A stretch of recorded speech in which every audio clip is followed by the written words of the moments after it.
সব দিকের অবস্থা ঠিকঠাক তো, তাই না? অনেক গ্লাসে প্রথম চুমুকটি দিয়ে বলল, হ্যাঁ, সব কিছু under control. By the way, তুই ভেনিস ব্যাগ করছিস কবে? কাল দুপুরে হয়তো রওনা দিব।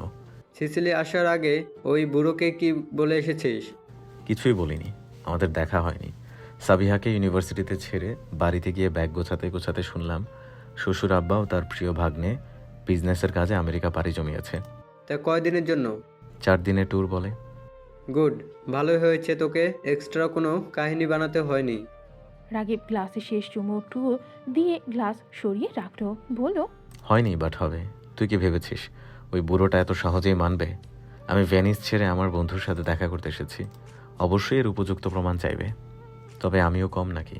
প্রমাণ, ঘটনা, ক্যারেক্টার সবই বানানো আছে। জাস্ট সময় মতো সব কিছু এক্সিকিউট করার পালা। রাগিবের পরিকল্পনা শুনে অনেক বিস্তৃত হাসল। রাগিবের পিঠে সশব্দে একটি চাপড় দিয়ে বলল, তোর সাথে কেউ পেরে উঠবে না দোস্ত। ইস, ওই বুড়োটা যদি জানতো কোনো চক্রের পাল্লায় পড়েছে সে, আহা, সেই ফিলিংসটাই হবে অন্যরকম। এই বলে অনেক সহ রাগিবও হেসে উঠল। আম্মু আসবো? অকস্মাৎ মেয়ের কণ্ঠস্বর কর্ণপাত হতে উলের বুননে বাধা পড়ল সালমা বেগমের। অর্ধ বুননকৃত সোয়েটারটা রেখে ঘাড় ঘুরিয়ে দরজার ওপাশে দৃষ্টি রাখলেন তিনি। মৃদু হেসে বললেন, মায়ের রুমে আসতে কি জিজ্ঞেস করতে হয়? পাগল মেয়ে, আয়। অনুমতি পেয়ে সাবিহার রুমে প্রবেশ করল। মায়ের সম্মুখ প্রান্তে বসে কোনরূপ ভনিতা ছাড়াই ম্লান হেসে জিজ্ঞেস করল, আম্মু তুমি কি বিয়েতে একমত? অকস্মাৎ মেয়ের নিকট হতে এমন প্রশ্ন শুনে আশা করেননি সালমা বেগম। ফলস্বরূপ কিঞ্চিত হকচকিয়ে গেলেন তিনি, বলেন, হঠাৎ এমন প্রশ্ন করছিস কেন পুতুল? এই প্রশ্ন কেন করছি সেটা জানা যে তোমার উত্তরটা জানা বেশি দরকার আমার আম্মু। বলো না। সালমা বেগম ফোঁস করে নিঃশ্বাস ছাড়েন। কিয়ৎক্ষণ সময় নিয়ে বললেন, তোর বাবার সামনে আমার চলে না রে পুতুল। তোর বাবা যা বলবে তাই। সাবিহা হতাশ হলো। ফিরতি কোনো প্রশ্ন করল না, তবে নিমিষেই মাঝের মুখশ্রীর ভাবভঙ্গি বললে অত্যন্ত দৃঢ় কণ্ঠে বলল, আমি রাগিবকে পছন্দ করি আম্মু। হয়তো ওনাকে ভালোবাসতেও শুরু করেছি। এখন তুমিই বলো কি করব আমি। মেয়ের কথা কর্ণপাত হওয়া মাত্রই সালমা বেগম বিস্ময়ে নেত্রযুগল বৃহদাকার করলেন। তিনি ঘুণাক্ষরেও কল্পনা করেননি সাবিহা হঠাৎ এসে এইভাবে রাকিবের সম্পর্কে কথা বলবে। সালমা বেগম আকাশসম বিস্ময়ের সহিত চিন্তা করলেন, আশ্চর্য, এত ঘটনা ঘটল কবে? সাবিহা যেমন রাগিবকে পছন্দ করে, রাগিবও কি সাবিহকে সেভাবে পছন্দ করে? যদি সত্যি দুজন দুজনাকে পছন্দ করে, ভালোবাসে, তাহলে সাবিহার বিয়ে অন্য ছেলের সাথে কি করে হতে পারে? এই বিষয়ে কি সালমা বেগম তার স্বামীর সাথে কথা বলবেন? কিন্তু এত সাহস যে তার মাঝে নেই। তাহলে ছেলেটার নাম আদিল, ভেনিসে সপরিবারে বাস করে। বাসায় বাবা মা ও ছোট ভাই আছে। তবে সবার আড়ালে ওর ওয়াইফও আছে। আদিল বিবাহিত, তবে এই ব্যাপারে ওর পরিবার কেউ কিছু জানে না। আর ওর ওয়াইফের সাথে অনেকদিন যাবৎ দেখা করে না, তবে ফোনে ঝামেলা, মাঝে মাঝে কথা বলে। এক নিঃশ্বাসেই তথ্যগুলো দিয়ে দম ফেলল অ্যান্ড্রু। তার কথা শুনে আনন্দিত হলো রাগিব। আদিলের সম্পর্কে এমন তথ্য জানবে এটা সে কল্পনাও করেনি। রাগিব পহেলা হতেই ভেবে রেখেছিল আদিলকে অন্যভাবে সামলাবে সে, কিন্তু ওর বিবাহিত হওয়ার কথা শুনে পুরো পরিকল্পনাই অন্যদিকে ঘুরিয়ে দিল। কিয়ৎক্ষণ বাদে স্বগতোক্তি করে বলল, it will be smooth game. এত স্মুথ গেম খেলে মজা নেই, কিন্তু কি আর করার, তোমার ভাগ্য ভালোই ভালোই কেটে যাওয়ার ছিল মিস্টার আদিল। ভাগ্যের সামনে তো কারো জো নেই। Whatever, be ready mister Adil. এই বলে বাঁকা হাসল রাগিব। রাগিব সিসিলি হতে ভেনিসে ফিরেছে গতকাল। ভেনিসে ফিরে সে পূর্বের ন্যায় সিসিলির সবার সাথে সব রকম যোগাযোগ ব্যবস্থা বন্ধ করে দিয়েছে, ব্যতীত অ্যান্ড্রু। রাগিব ভেনিসে নতুন দুজন গুপ্তচরের ব্যবস্থা করে নিয়েছে, যারা সিসিলি শহরের স্থানীয় এবং রাগিবের অধীনে কাজ করে। তারা লোকচক্ষুর আড়ালে ভেনিসের স্থানীয় মানুষ হয়ে অত্যন্ত সাধারণভাবেই জীবনযাপন করবে, তবে অভ্যন্তরীণে তারা নিজেদের ওপর আরোপিত সকল কাজ করবে। রাগিব ইতিমধ্যে নিজেদের পরিকল্পনা পুরোপুরি সুবিন্যস্ত করে নিয়েছে। আপাতত তার মূল লক্ষ্য আদিলের আসল রূপ সাবিহা ও তার মায়ের সম্মুখে নিয়ে আসা। এতে সে মূল চাক্ষুষ সাক্ষী হিসেবে সালমা বেগমকে চিহ্নিত করেছে। এবার পরিকল্পনা অনুযায়ী কাজ হলেই আদিলের লুকোচুরি খেলা শেষ। সাবিহা ভার্সিটি শেষ করেই সেখান থেকেই সোফিয়ার বাসায় চলে গিয়েছে। সালমা বেগমের কাছে বলে গিয়েছে জরুরি অ্যাসাইনমেন্ট শেষ করার জন্য গ্রুপ স্টাডি করবে তারা। সালমা বেগমও এতে অনুমতি দিয়েছেন। আফসার সাহেবও সামাদ এখনও আমেরিকা হতে ফিরেনি, তাদের আগামীকাল ফেরার কথা। এই কারণে বাড়িতে আপাতত সালমা বেগম, সাবিত ও রাগিব অবস্থান করছে। সাবিত নিজের রুমে বসে ভিডিও গেম খেলতে ব্যস্ত। এদিকে রাগিব অফিস হতে ফিরেছে বিকেল 5:30টায়। রাগিবকে অফিস হতে ফিরতে দেখেই সালমা বেগম পূর্ব পরিকল্পনা অনুযায়ী রাগিবের সাথে আলোচনা করতে মনস্থির করলেন। ফলে খানিক বাদে তিনি চা নাস্তা নিয়ে গেস্ট হাউসে উপস্থিত হলেন। সাময়িকভাবেই রাগিবের রুম বলে পরিচিত গেস্ট রুমে পা রাখতেই সালমা বেগম দেখলেন রাগিব পোশাক পাল্টে বিছানায় হেলান দিয়ে বসে ফোন চালাচ্ছে। ট্রে সহ সালমা বেগম দরজায় কড়াঘাত করতেই রাগিব দ্রুত উঠে বসে। তড়িঘড়ি করে হাতে হতে ফোন রেখে দরজার নিকট এগিয়ে গেল সে। ঠোঁটের কোণে ভদ্রতাসূচক হাসি বজায় রেখেই সালমা বেগমকে জিজ্ঞেস করল, আন্টি আপনি এখানে আসুন, ভেতরে আসুন। সালমা বেগম ভেতরে এলেন। খাটের সম্মুখে অবস্থিত সোফায় বসে পড়লেন। রাগিব সেই টুলটি নিয়ে সালমা বেগমের সম্মুখ প্রান্তে বসে জিজ্ঞেস করল, হঠাৎ এভাবে এলেন যে আন্টি, কোনো জরুরি কাজ আছে? সালমা বেগম মৃদু হাসলেন। ট্রে থেকে এক কাপ চা রাগিবের দিকে এগিয়ে দিয়ে নিজে অপর কাপ চা নিলেন হাতে। চায়ের কাপে প্রথম চুমুক দিয়ে বিস্তৃত হেসে বললেন, তোমার সাথে নাস্তা করতে এলাম, কোনো প্রবলেম থাকলে বলতে পারো।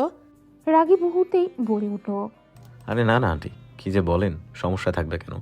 আপনি যেখানে এসে আমার সাথে নাস্তা করতে চেয়েছেন এতেই আমি খুশি। সালমা বেগম ঠোঁটের কোণে এখনো পূর্বের ন্যায় হাসি বজায় আছে। চায়ের কাপে দ্বিতীয় চুমুক দিয়েই তিনি রাগিবের সাথে টুকটাক কথা বললেন, প্রশ্ন করলেন। রাগিবও হাসি মুখে সবকিছুর জবাব দিল। কথাবার্তার এক পর্যায়ে সালমা বেগম জিজ্ঞেসই করে ফেললেন, আমার মেয়েকে পছন্দ করো রাগিব? অকস্মাৎ সালমা বেগমের নিকট হতে আগত এই প্রশ্নের তোড়ে রাগিব ভীষণ খেল। চাহনিতে অতি আশ্চর্যান্বিত একটি ভাব ফুটে উঠল। তবে সালমা বেগম স্থির রইলেন। জবাবের আশায় রাগিবের মুখপানে চেয়ে রইলেন। রাগিব চায়ের কাপটি টেবিলে রেখেই কিয়ৎ বিস্ময়তার সহিত জিজ্ঞেস করল, হঠাৎ এমন প্রশ্ন করলেন যে? সালমা বেগম দৃঢ় প্রত্যয়ের সহিত মৃদু হেসে বলেন, আমি প্রশ্ন শুনতে চাইনি রাগিব, জবাব শুনতে চাই। রাগিব কিছুক্ষণ নিশ্চুপ রইল। তার স্থির দৃষ্টি সালমা বেগমের পানে আবদ্ধ। সে বুঝতে চাইছে অকস্মাৎ এই প্রশ্ন করার কারণ কি। তাহলে কি সাবিহা নিজের মনের কথা তার সালমা বেগমকে জানিয়ে দিয়েছে? রাগিব ভাবছে, তবে তার ভাবনার রানকে মাঝপথে থামিয়ে দিয়ে সালমা বেগম স্মিত হাস্যে বললেন, খুব জটিল প্রশ্ন করে ফেলেছি বুঝি? রাগিব মাথা চুলকিয়ে মৃদুভাবে লাজুক হাসল, বলল, আপনার সামনে উত্তর দেওয়া জটিলই বটে, হবু শাশুড়ির সামনে এমন সহজ প্রশ্নও জটিল বলে মনে হয়। সালমা বেগম হকচকালেন। রাগিবের কণ্ঠ নিঃসৃত হবু শাশুড়ি শব্দগুচ্ছ তার কর্ণপাত হতেই বিষম খেলেন তিনি। রাগিবের সম্পূর্ণ কথা বুঝতে তিনি কয়েক সেকেন্ড সময় নিলেন। অতঃপর রাগিবের অতি নৈপুণ্যতার সহিত পরোক্ষভাবে জবাব দেওয়া দেখে সালমা বেগম হাসলেন। প্রশংসামূলক কণ্ঠে রাগিবের উদ্দেশ্যে বলেন, বাহ, ভারী চালাক গোছের ছেলে তো তুমি। রাগিব প্রত্যুত্তরে বিস্তৃত হাসল। ক্ষণিক সময় বাদে বলল, স্পেশাল ফিলিংসগুলো সরাসরি স্পেশাল মানুষটাকে বলবো আন্টি। আপনার মেয়ে আমার জন্য স্পেশাল একজন, খুব স্পেশাল। সালমা বেগমের হৃদয় সিক্ত হয়ে এলো। রাগিবের প্রতি স্নেহসূচক চাহনিতে চাইলেন তিনি। মনে অনুভব করলেন প্রশান্তি। তার মেয়ে যে ভীষণ ভাগ্যবতী হবে তা উপলব্ধি করতে পারেন সালমা বেগম। উপরন্তু এই ভেবেও স্বস্তি অনুভব করলেন যে সাবিহার ভাগ্য অন্তত তার মতো হবে না। মেয়েটা রাগিবের সাথে সুখে থাকবে এবং তিনি নিশ্চিত রাগিব সত্য বলছে। রাগিবের এই সত্যতা তার আঁখি যুগলে জল করে ভেসে উঠছে। সালমা বেগম উঠে দাঁড়িয়ে রাগিবের সম্মুখ প্রান্তে এলেন। রাগিবের মাথায় স্নেহের পরশ বুলিয়ে সিক্ত কণ্ঠে বলেন, আমি সব সময় চাই আমার ছেলে মেয়ে দুটো ভালো থাকুক, সুখে থাকুক। এতে কোনো সন্দেহ নেই যে সাবিহা তোমার সাথে খুব সুখে থাকবে রাগিব। কিন্তু তোমাদের ভাগ্যে কি আছে জানি না, তবে খুব ভালো যে কিছু নেই এটা আমার অভিজ্ঞতা থেকে বলছি। সালমা বেগম কি সম্পর্কে কথা বলছেন তা বুঝতে সময় নিল না রাগিব। টুলটি পিছিয়ে সেখান হতে উঠে দাঁড়ালো সে। সালমা বেগমের হাত দুটো নিজের হাতের মুঠোয় নিয়ে তাকে অভয় দিয়ে বলল, আমি জানি আপনি কি নিয়ে কথা বলছেন আন্টি, একদম চিন্তা করবেন না এ বিষয়ে, নিশ্চয়ই কোনো না কোনো ব্যবস্থা হয়ে যাবে। আপনি না হয় আঙ্কেলের সাথে কথা বলে দেখুন। সালমা বেগম কিছু বলতে চাইলেন, কিন্তু এর পূর্বেই এক প্রকার দৌড়াতে দৌড়াতে গেস্ট হাউসে প্রবেশ করলো এক সার্ভেন্ট। দৌড়ানোর ফলে হাঁপিয়ে ওঠা স্বরে বলল, ম্যাডাম, স্যার আমেরিকা থেকে চলে এসেছে, আপনাকে খুঁজছিলেও তিনি। এই মুহূর্তে আফসার সাহেবের ফেরার কথা শুনে খানিক ভীত এবং অপ্রস্তুত হয়ে পড়লেন সালমা বেগম। তৎক্ষণাৎ রাগিবের হাত হতে নিজের হাত ছাড়িয়ে নিয়ে কোনো প্রকার কথা ছাড়াই বেরিয়ে পড়লেন তিনি। সালমা বেগমের এই রূপ অপ্রস্তুত এবং ভীত রূপ দেখে রাগিব মনে মনে ভীষণ আফসোস প্রকাশ করল। খানিক সময় হেলদোল ছাড়াই দাঁড়িয়ে রইল সে। অতঃপর বড় বড় পা ফেলে দরজা লাগিয়ে বিছানায় বসে পড়ল সে। কল লাগালো অ্যান্ড্রুকে। ক্লান্ত শরীর নিয়ে কপালে হাত ঠেকিয়ে বন্ধ নেত্রপল্লব নিয়ে শুয়ে আছেন আফসার সাহেব। সালমা বেগম এক কাপ চা নিয়ে প্রবেশ করলেন রুমে। তার উপস্থিত টের পেয়ে আফসার সাহেব চোখ জোড়া মেলে চাইলেন। ধীরে সুস্থে শোয়া হতে আধশোয়াভাবে বসে সালমা বেগমের নিকট হতে চায়ের কাপটি নিলেন। সাথে সাথেই গরম চায়ে প্রথম চুমুকটি দিয়ে শীতল কণ্ঠে বলেন, আর দুদিন বাদে সাবিয়ার বিয়ে, ওকে জানিয়ে দিও। আফসার সাহেবের সাধারণ তবে তীক্ষ্ণ কথাগুলো সালমা বেগমের কানে ঝংকার তুলল। সাবিহার বিয়ে, তাও কিনা দুদিন বাদে? এ যেন কিছুতেই বিশ্বাস করতে পারছেন না সালমা বেগম। বিস্ময়ে হতভম্ব হয়ে কিয়ৎক্ষণ আফসার সাহেবের পানে চেয়ে রইলেন তিনি। খানিক বাদে বিচলিত গলায় বললেন, বিয়ে তো আগামী সপ্তাহে হওয়ার কথা ছিল, তাই না? তো হঠাৎ এত দ্রুত কেন? আফসার সাহেব চায়ের কাপটি রাখলেন। শীতল চাউরিতে সালমা বেগমের পানে চেয়ে ভারী গলায় বললেন, কিছু কারণে। তোমাকে এসব নিয়ে ভাবতে হবে না। তোমার দায়িত্ব যতটুকু ততটুকুই পালন করো। বেশি প্রশ্ন আমার পছন্দ না। আফসার সাহেবের এমন একঘেয়েমিমূলক কথায় সালমা বেগম তড়িতেই সিদ্ধান্ত নিলেন রাগিব ও সাবিহার ব্যাপারে আফসার সাহেবকে সব বলবেন। এ প্রস্তুতি নিয়েই তিনি জবান খুলেন। কিন্তু কণ্ঠ হতে কোনো প্রকার শব্দ নিঃসৃত হতে না হতেই আফসার সাহেবের জরুরি কল এলো। তিনি কাল বিলম্ব না করে কল উঠিয়ে দ্রুত রুম হতে বেরিয়ে গেলেন। সালমা বেগম সেদিকে নির্বাক ও ব্যর্থ চাহনিতে চেয়ে রইলেন। সে রাতে আফসার সাহেব বাড়িতে ফিরলেন না।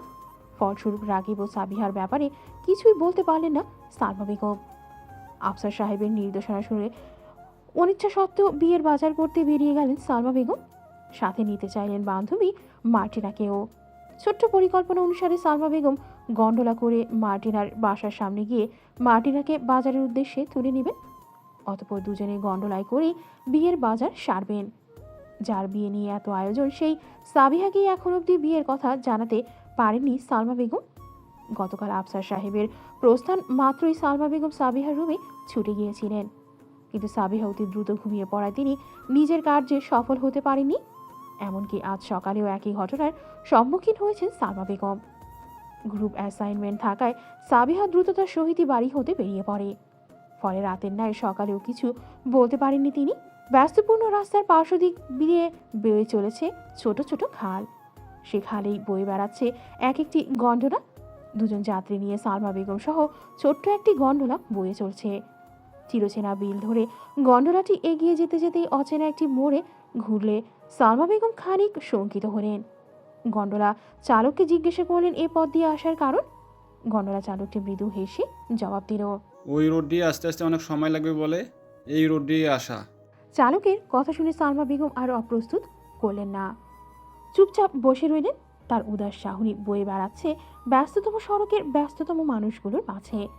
কিছুক্ষণের মধ্যেই ব্যস্ততম রাস্তা পেরিয়ে অপেক্ষাকৃত কম জনবহুলতম জায়গায় চলে এলো গন্ডোলাটি। সালমা বেগমের দৃষ্টি তখনও ভেনিসের রাস্তায় রাস্তায় উদ্দেশ্যহীনভাবে ঘুরে বেড়াচ্ছে। অকস্মাৎভাবে এমনই উদ্দেশ্যহীন দৃষ্টিজোড়ায় আটকে গেল অনাকাঙ্ক্ষিত একটি দৃশ্য। যে দৃশ্যে সালমা বেগমের সরল দৃষ্টিজোড়া মুহূর্তেই তীক্ষ্ণ হয়ে এলো। তিনি একটি ছেলে ও মেয়েকে ঘনিষ্ঠভাবে একে অপরকে জড়িয়ে ধরে থাকতে দেখলেন।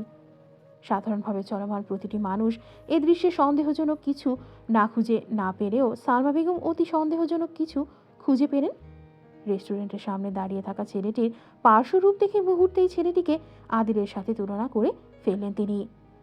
গন্ডোলা এগিয়ে যেতে যেতেই সালমা বেগম ছেলেটির সম্পূর্ণ চেহারা দেখলেন এবং ভীষণ অবাক হলেন। কারণ ছেলেটি অবিকল আদিলের মতো, অর্থাৎ ছেলেটি আদিল। কিন্তু এই শুনশান সড়কের রেস্টুরেন্টে এত ঘনিষ্ঠভাবে কোনো মেয়েকে জড়িয়ে ধরে আছে সে। এই ভেবে সালমা বেগম বিস্মিত হলেন। তারও এ প্রতিক্রিয়া বহিঃপ্রকাশ হতে হতে গন্ডোলাটি সে রাস্তা পেরিয়ে চলে এলো। তার নজর হতে ধীরে ধীরে অদৃশ্য হতে লাগলো সে দৃশ্যটি। এরূপ পরিস্থিতিতে তিনি নিমিষের জন্যই কিছু চিন্তা করলেন। অতঃপর অকস্মাৎ গন্ডোলা চালককে গন্ডোলা থামিয়ে দিতে বললেন। সালমা বেগমের এই আকস্মিক ব্যবহারে গন্ডোলা চালক খানিক চমকালেন, কিন্তু কাল বিলম্ব বাদেই তিনি গন্ডোলা থামিয়ে ভাড়া মিটিয়ে নেমে এলেন সেখান থেকে। অতপর অতি দ্রুততার সহিত পা ফেলে এক প্রকার দৌড়ে রেস্টুরেন্ট হতে নিকট দূরত্বে দাঁড়িয়ে পড়লেন তিনি। আদিল তখন মেয়েটিকে ছেড়ে দিয়ে রাগত স্বরে কিছু বলছে। সালমা বেগম নিকট দূরত্বে দাঁড়িয়ে থেকে সেই দৃশ্য স্পষ্ট দেখতে পাচ্ছেন। আদিলকে অচেনা একটা মেয়ের সাথে দেখে তার মনে জেগে ওঠা সন্দেহমূলক প্রশ্নগুলোর জবাব চাইতেই তিনি এগিয়ে যেতে লাগলেন আদিলের দিকে। কিন্তু ততক্ষণে আদিল মেয়েটির হাত ধরে দুরন্ত গতিতে বিপরীত রাস্তায় ছুটে দিল। আদিলের অকস্মাৎ এই পদক্ষেপে সালমা বেগম খানিক বিচলিত হয়ে পড়লেন, কিন্তু কোনরূপ চিন্তাভাবনা ব্যতীত তিনি ছুটে চললেন আদিল অচেনা সেই মেয়েটির পিছু পিছু। এদিকে আদিল ও মেয়েটির এই সম্পূর্ণ কর্মকাণ্ড লুকিয়ে লুকিয়ে পর্যবেক্ষণ করছিল রাগিবের অধীনে থাকা গোপন এক সহচর কার্লো। আদিলের রেস্টুরেন্টে হতে প্রস্থান করতেই কার্লো তার পিছু পিছু লুকিয়ে এলো। আদিল মেয়েটিকে নিয়ে পথ বদল করতে না করতেই কার্লোর ফোনে রাগিবের ফোন এলো। সে কল রিসিভ করতে অপর পাশ হতে রাগিব জিজ্ঞেস করল, কাজ কত দূর কাটলো? কার্লো তীক্ষ্ণ নজরে আদিল ও সালমা বেগমের পানে চেয়ে বলল, সাকসেসের দিকে স্যার। স্যার, আমার মনে হয় এই প্ল্যান অবশ্যই সাকসেস হবে। ও পাশ হতে রাগিব মৃদু শব্দে হাসল, গমগম কণ্ঠে বলল, ইয়েস কার্লো, তবে সাকসেস না হলে সেক্ষেত্রে কি করতে হবে সেটা তো জানা আছে তোমার, রাইট? ইয়েস স্যার, আপনি কোনো চিন্তা করবেন না, কাজ হয়ে যাবে। রাগিব প্রত্যুত্তরে কিছু বলল না। খট করে কল কেটে অফিসের সুইভেল চেয়ারে হেলান দিয়ে বসল।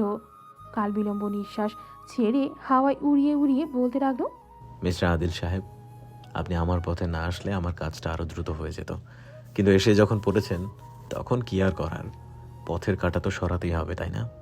রাগিব হাসল, নিগ্র হাসি হাসল। রিডিং রুমে পিনপত নীরবতা বিরাজ করছে, পরিবেশ থমথমে হয়ে আছে। আফসার সাহেব বসে আছেন কাঠের অলঙ্কৃত পুরানো ধাঁচের সেই চেয়ারটিতে। কনুইতে ভর দিয়ে থুতনি ঠেকিয়ে সালমা বেগমের দিকে চেয়ে আছেন তিনি, দৃষ্টি কঠিন ও দৃঢ়। সালমা বেগম জবাবের আশায় পুনরায় জিজ্ঞেস করলেন, কি হলো, জবাব দিন। আফসার সাহেব প্রলম্বিত নিঃশ্বাস ছাড়লেন, অতপর বললেন, তুমি আদিলের ব্যাপারে যা বলছো তা আমার জানা নেই। সালমা বেগম আশ্চর্যান্বিত হলেন, কণ্ঠে আকাশসম বিস্ময় প্রকাশ করে বললেন, জানা নেই মানে? আপনি আদিলের সাথে পুতুলের বিয়ে দিবেন, কিন্তু আদিলের সম্পর্কে কিছু না জেনেই বিয়ে দিবেন? সালমা বেগমের উচ্চ এবং তীক্ষ্ণ কণ্ঠ আফসার সাহেবের কানে এসে বাড়ি খেল।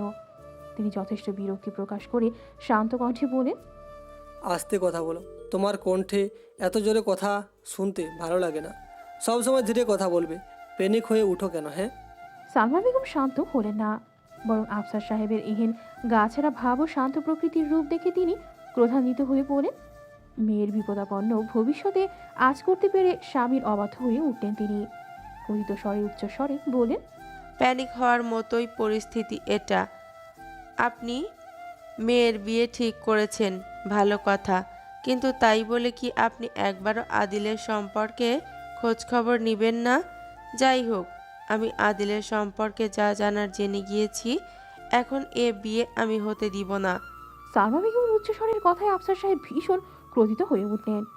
এতক্ষণ যাবৎ সে শান্ত মন মানসিকতা নিয়ে তিনি বসেছিলেন তার ধরে রাখতে পারলেন না। প্রচণ্ড ক্রোধে কপালের রং দৃষ্টিগোচর হলো, দৃষ্টি অসম্ভব কঠোর হয়ে এলো। তিনি চেয়ার ছেড়ে উঠে গিয়ে সালমা বেগমের সম্মুখ পানে দাঁড়ালেন, দাঁতে দাঁত চেপে রাগত স্বরে বললেন, বাজে বকো না। কি ভেবে বিয়ে ভাঙার কথা বললে তুমি? তোমার এ কথার কোনো সত্যতা আছে? আদিল যে সত্যি বিবাহিত তার কি গ্যারেন্টি? হতেও তো পারে মেয়েটা ওর গার্লফ্রেন্ড। তবে তুমি যাই বলো না কেন, এ বিয়ে ভাঙা সম্ভব না। আফসার সাহেবের নিকট হতে আদিলের এহেন পক্ষপাতিত্বমূলক কথা শুনেই সালমা বেগম যেন আকাশ থেকে পড়েন। তিনি এই ভেবে অবাক হলেন, আদিলের সম্পর্কে সত্য জানার পরও তার স্বামী কি করে আদিলের পক্ষ নেয়, যেখানে তার মেয়ের পক্ষ নিয়ে তৎক্ষণাৎ বিয়ে ভেঙে দেওয়ার কথা ছিল। আজ যেন নতুন করে স্বামীর লুকায়িত এক রূপের সাথেই পরিচিত হলেন সালমা বেগম।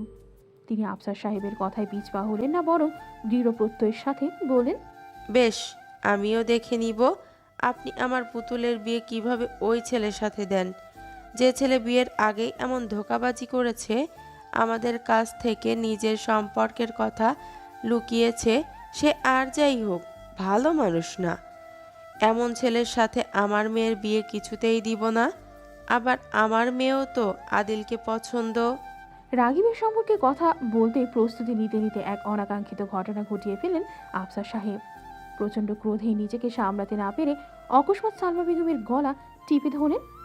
স্বামীর এহেন কার্যে কিং কর্তব্য বিমূঢ় হয়ে পড়লেন সালমা বেগম।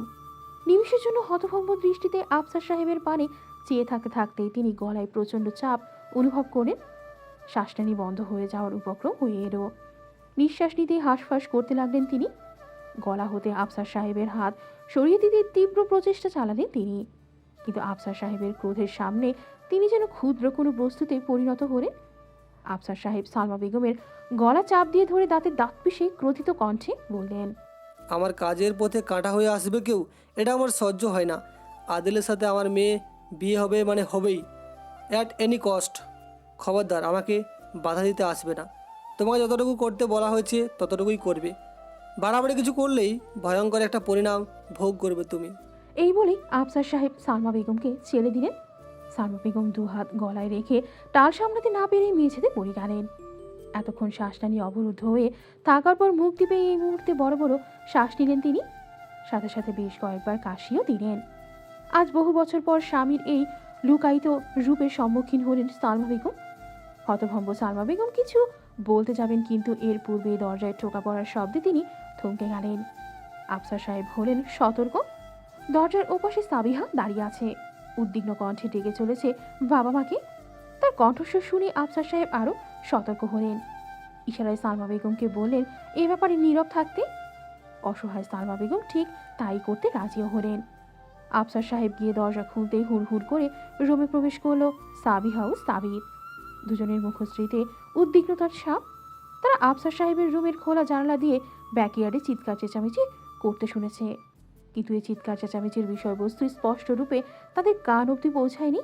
এই কারণে এক ছুটে উপরে চলে এসেছে তারা। রুমে পৌঁছানো মাত্রই সাবিহা জিজ্ঞেস করলো, আব্বু, তোমরা ঝগড়া করছিলে কেন? আফসার সাহেব আর চোখে সোফায় বসে থাকা সালমা বেগমের দিকে চেয়ে বললেন, ঝগড়া না, জাস্ট একটু কথা কাটাকাটি হয়েছিল, তাই না সালমা?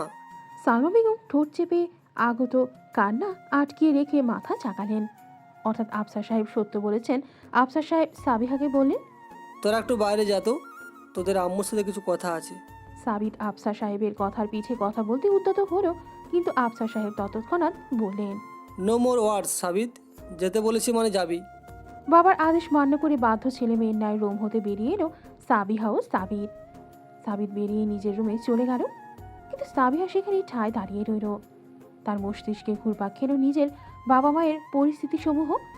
সাথে এসে জড়ো হলো বেশ কখানা প্রশ্ন, যার উত্তর তার জানা নেই এবং সে চাইলেও হয়তো সেসবের উত্তর বের করতে পারবে না। সালমা বেগম ও সাবিহার মাঝে বিরাজ করছে বিরাট ভীতিকর এক অনুভূতি। এ ধরনের মহা বিপজ্জনক এবং দুঃসাহসিক কাজ তারা আগে করেনি। বাড়ি থেকে পালিয়ে এসেছে তারা, সেটাও আবার সকলের অগোচরে। আর কারণও বা কি? বিয়ের জন্য তারা সকলের দৃষ্টি ফাঁকি দিয়ে পালিয়ে এসেছে। এজন্য এক অবিশ্বাস্যকর শ্বাসরুদ্ধকর ঘটনা। এই ঘটনার সূত্রপাত ঘটে গতকাল রাতে খাবার খেয়ে যখন সকলে ঘুমিয়ে পড়ে, তখন সালমা বেগম সাবিহাকে ডেকে নিয়ে গেস্ট হাউসে রাগিবের কাছে যায়। তখন আদিল সম্পর্কে সবটা খুলে বলেন দুজনকে। তবে আফসার সাহেব সম্পর্কিত ঘটনাটি বাদের। তখনই সালমা বেগম সাবিহাকে অনেকটা ইশারার মাধ্যমে রাগিবের মনের কথা জানিয়ে দেয় এবং রাগিবের কাছে সাবিহার বিয়ের প্রস্তাব দিয়ে বসে। রাগিব প্রথম পর্যায়ে কিঞ্চিত বিস্মিত হওয়ার ভান করলেও পরে ঠিকই রাজি হয়ে যায়, কিন্তু সাবিহা মায়ের কথার বিস্মিত ভাবটা তখনও কাটিয়ে উঠতে পারেনি।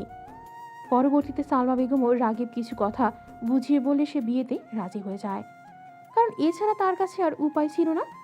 দুজনেই বিয়েতে রাজি হতেই সালমা বেগম পালিয়ে বিয়ে করার প্রস্তাব দিয়ে বসেন। এটি তিনি রাগিবের নিকট আসার পূর্বেই ভেবে রেখেছিল, কারণ এটি ব্যতীত আফসার সাহেবের ঘৃণা কবল থেকে মেয়েকে বাঁচানোর আর কোনো পথ খুঁজে পাননি তিনি। এদিকে সালমা বেগমের এহেন প্রস্তাবে ভীষণ অবাক হয়েছিল সাবিহা ও রাগিব কখনো ভেবে উঠতে পারেনি যে সালমা বেগম হেন দুঃসাহসিক একটি কাজের প্রস্তাব দিয়ে বসবে। পরিবেশ পরিস্থিতি প্রতিকূলে থাকায় শাশুড়ির প্রস্তাবে রাজিও হয়ে যায় রাগিব। ব্যাস, তখন থেকে কাজী সাহেবের ঘরে আসা অবধি সবকিছুই নিজ পরিকল্পনায় সম্পন্ন করেছে রাগিব। মাঝে মাঝে লোক দেখানোর খাতিরে সালমা বেগমের নিকট হতে কিছু সাহায্যও নিয়েছে সে, যেন সালমা বেগম তাকে সন্দেহ না করে বসে। সালমা বেগম, সাবিহা ও রাগিব এই মুহূর্তে ভেনিসের মূল শহর হতে কিছুটা দূরে অবস্থিত একটি মুসলিম ঘরে অবস্থান করছে। আজ আদিল ও সাবিহার বিয়ে হওয়ার কথা, কিন্তু ভাগ্যের পরিক্রমায় আজ সাবিহা রাগিবের হবু স্ত্রী হতে চলেছে। আদিল ও সাবিহার বিয়ের সম্পূর্ণ কাজ আদিলের বাসায় অনুষ্ঠিত হবে। ফলে রাগিব, সাবিহা ও সালমা বেগমের বাড়ি থেকে বের হয়ে যাওয়া বেশ সহজতর ছিল।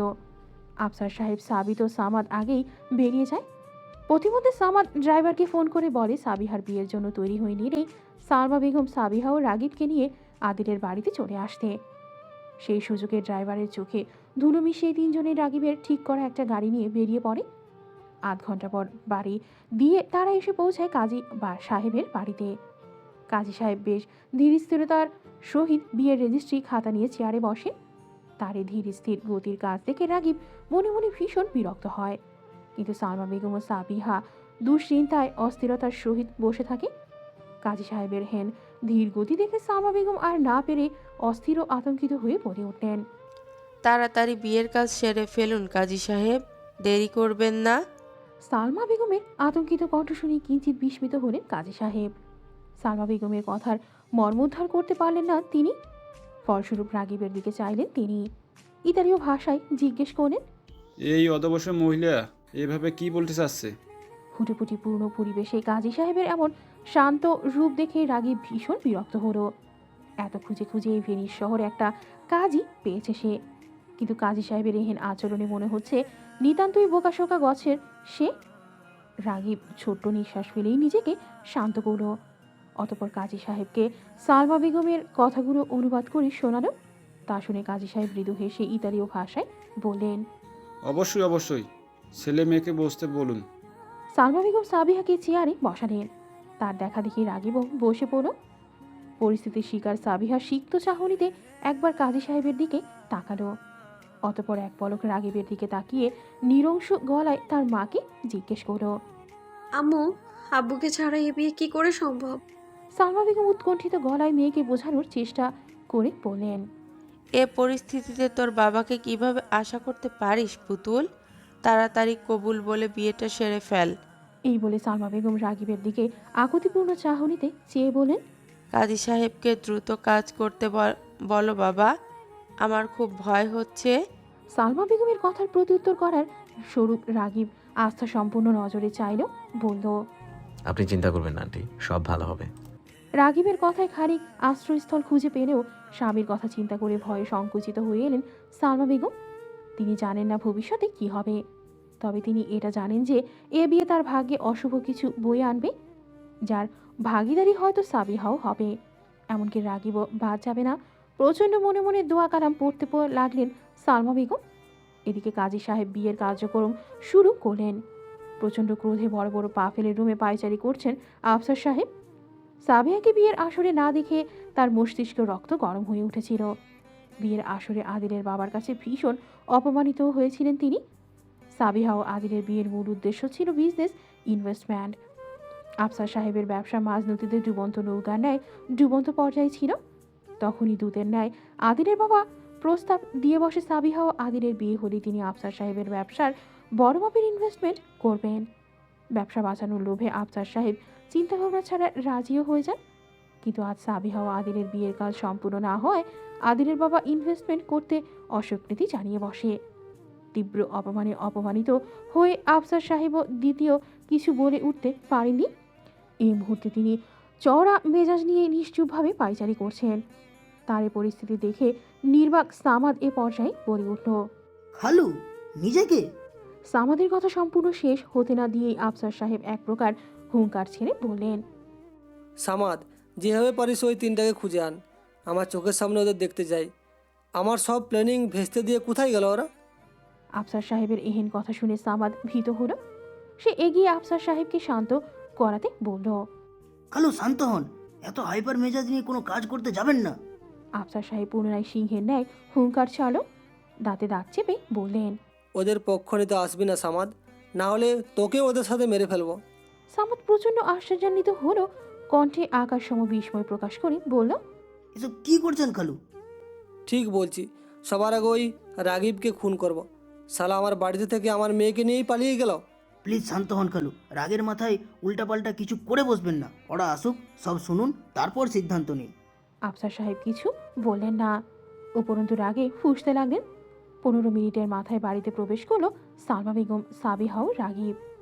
সাবিহার পরনে শুভ্র রঙের একটা গাউন ও রাগিবের পরনে সাদা শার্ট, কালো কোট ও প্যান্ট। এখানে বিয়েতে প্রত্যেকে এই পোশাকে সজ্জিত হয়ে বলেই রাগিব সাবিহা নবদম্পতি এই পোশাকে সজ্জিত হয়েছে। আফসার সাহেব ও সামাদ রিডিং রুমে বসে আছে। সালমা বেগম তা আজ করতে পেরে তুমুল সাহস সঞ্চয় করে রাগিব ও সাবিহাকে নিয়ে রিডিং রুমে উপস্থিত হলেন। রুমে কারোর উপস্থিতি টের পেয়ে সামাদ ও আফসার সাহেব একত্রে পিঠ ঘুরিয়ে তাকালেন। রাগিব ও সাবিহাকে বিয়ের পোশাকে হাতে হাত রাখতে দেখে দুজনে ভীষণ বিস্মিত হলো। তবে আফসার সাহেব বিস্মিত কম, ক্রোধিত হলেন বেশি। রাগিব ও সাবিহার একে অপরের হাতে হাত রাখা দেখে আফসার সাহেবের মূল ঘটনা বোধগম্য হতে বিলম্ব হলো না। তিনি রক্তপূর্ণ চোখে রাগিব ও সাবিহার দিকে কিয়ৎক্ষণ চেয়ে রইলেন। তন্মধ্যে সালমা বেগম শুকনো একটা ঢোক গিলে অন্তঃস্থলে সাহস সঞ্চারিত করে এক নিঃশ্বাসে বললেন, রাগিব ও সাবিহার বিয়ে হয়ে গিয়েছে। এই বলেই তিনি সজোরে চোখের কপাট বরুদ্ধ করে নিলেন। এই মুহূর্তে আর আফসার সাহেবের সম্মুখীন হওয়ার সাহস তার মাঝে নেই। এদিকে বাবার এই নির্বাক ক্রোধিত রূপ দেখে সাবিহা ভয়ে অসাড় হয়ে এলো, তার গলা শুকিয়ে কাঠ হয়ে এলো। কিন্তু রাগিব সে একবারই নির্ভীক মনোভাব নিয়েই দাঁড়িয়ে আছে, তার মাঝে ভয়ের লেশ মাত্র উপস্থিত নেই। ভয়ঙ্কর এই পরিস্থিতিতেও সে ফুরফুরে মেজাজ নিয়ে দাঁড়িয়ে আছে, যেন সে সকল প্রকার যুদ্ধের জন্য প্রস্তুত। অপেক্ষা শুধু তার প্রিয় শ্বশুর আব্বার। আফসার সাহেব নির্বাক রইলেন, কিন্তু তার চোখে ক্রোধের অনল যেন দাউ দাউ করে জ্বলতে লাগলো। তার এই শান্তশিষ্ট রূপ দেখেই সামাদ কিঞ্চিত ঘাবড়ে গেল, কারণ আফসার সাহেবের এই রূপ মানে সে জানে এটি ঝোড়াসার পূর্ব মুহূর্তের সংকেত। ফলে আফসার সাহেবের আগাম কিছু কার্যের কথা চিন্তা করে সামাদ মনে মনে প্রতিরক্ষার অঙ্ক কষতে লাগলেন। তার এই কার্যের মাঝে অকস্মাৎ আফসার সাহেব টেবিলের ওপর রাখা পিস্তল দিয়ে বড় বড় পা ফেলে এগিয়ে এলেন রাগিবের দিকে এবং সহসা রাগিবের কপালের দিকে পিস্তল ঠেকিয়ে ধরলেন। মুহূর্তেই ট্রিগারে আঙুল রেখে রাগিবের কপালের সাথে দৃঢ়ভাবে পিস্তল ঠেকালেন তিনি। ক্রোধের অনলে চিবিয়ে চিবিয়ে রাগিবের উদ্দেশ্যে বলেন, আজ আমার হাতেই তোকে মরতে হবে রাসেলকে। এই পিস্তলের সব কটা গুলি তোর মাথায় ভরে তবেই দম নিব আমি। আফসার সাহেবের হাতে পিস্তল দেখে ভীষণ ঘাবড়ে গেল সাবিহা। তার চাহনিতে স্পষ্ট ভীতির ছাপ। সে আফসার সাহেবের পানে চেয়ে ভীত সন্ত্রস্ত কণ্ঠে বলল, এটা কি করছো আবু? মাথা ঠান্ডা করো। আফসার সাহেব পূর্বের ন্যায় সাবিহার উদ্দেশ্যে বলল, তুই একটা কথা বলবি না পুতুল? তোর সাহস কি করে হয় আমার পারমিশন ছাড়া এত বড় কাজ করার? এত সাহস কোথা থেকে আসে তোর? সাবিহা নির্বাক। আফসার সাহেবের এই ভয়ঙ্কর রূপের সম্মুখীন সে পূর্বে কখনো হয়নি। এতটা হিংস্রতাপূর্ণ রূপ দেখে সে যার পরনায় ভীত। বাবার এই কর্মকাণ্ডে সে এতটাই হতবাক হয়ে আছে যে রাগিবকে রক্ষার্থে কোনো পদক্ষেপ নিতে পারছে না সে। এদিকে সালমা বেগম চোখ মেলেই এহেন দৃশ্যের সম্মুখীন হয়ে ক্ষণিকের জন্যই অসাড় হয়ে পড়লেন। অতপর খানিক বাঁধে নিজের মাঝে সাহস সঞ্চারিত করে আফসার সাহেবকে প্রতিহত করতে এগিয়ে গেলেন। ততক্ষণে সামাদও এগিয়ে এসেছে আফসার সাহেবের এ ধরনের হিংস্র রূপের সাথে। যেহেতু সে পূর্ব পরিচিত, সেহেতু সে সহজেই আফসার সাহেবের সম্মুখীন হওয়ার সাহস রাখে। সে সূত্র ধরে সে এগিয়ে এসে আফসার সাহেবের ডান হাতে ধরে বাম দিকে সরিয়ে বলল, অবুঝের মতো করে কাজ করতে যাবেন না কালু। আফসার সাহেব সামাদের নিষেধাজ্ঞা মানলেন না, বরং পুনরায় রাগিবকে গান পয়েন্টে রাখলেন। এদিকে সাবিহা ও সালমা বেগম এহেন পরিস্থিতিতে কিং কর্তব্য বিমূঢ় হয়ে পড়লেন।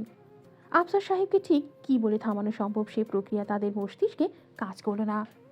আফসার সাহেব রাগিবকে গান পয়েন্টে রেখে বলেন, তোকে আমি ভালো ভেবেছিলাম রাগিব, কিন্তু তুই আমাকে এত বড় একটা সারপ্রাইজ দিয়ে বসবি তা কল্পনাও করিনি। রাগিব প্রত্যুত্তরে কিছু বলল না, নিরস চাহনিতে চেয়ে রইল আফসার সাহেবের নেত্র বরাবর। তারই নির্ভীক রূপ দেখে আফসার সাহেব কিঞ্চিত বিস্মিত হলেন, জিজ্ঞেস করেন, কি ভয় করছে না তোর? তুই জানিস এই পিস্তলের পাওয়ার কত? রাগিব এবারও জবাবে কিছু বলল না। আফসার সাহেব দ্বিধাদ্বন্দ্বে পড়ে গেলেন। অদ্ভুত, রাগিব এমন সংকটময় পরিস্থিতিতেও কিভাবে শান্ত ও নিরাতঙ্ক আছে তা ভেবে কুল পাচ্ছেন না আফসার সাহেব। এই ভাবনার তোড়ে তিনি অন্যমনস্ক হয়ে এলেন। ফলস্বরূপ তার হাতের বাঁধন কিঞ্চিত শিথিল হয়ে এলো। এরই সুযোগে সামাদ আফসার সাহেবের হাত হতে চট করে পিস্তল নিয়ে নিল। তৎক্ষণাৎ আফসার সাহেব সচকিত দৃষ্টিতেই সামাদের দিকে চাইলেন। তিনি কিছু বলতে যাবেন, কিন্তু এর পূর্বেই সালমা বেগম বললেন, আপনি শান্ত হন দয়া করে। নিজ হাতে নিজের জামাইকে মারবেন নাকি? মেয়ের কথা তো একবার চিন্তা করুন। সামাদ সালমা বেগমের সাথে সম্মতি জানালো, বলল, হ্যাঁ খালু, খালা ঠিক বলেছে। আপনি ঠান্ডা হন, যা হবার তা তো হয়েই গিয়েছে। এখন চাইলেও তো কিছু করা সম্ভব না। রাগিবকে অপছন্দ করে থাকলেও সাবিয়ার জন্য এখন ওকে মেনে নিতে হবে। আফসার সাহেব কিছু বললেন না।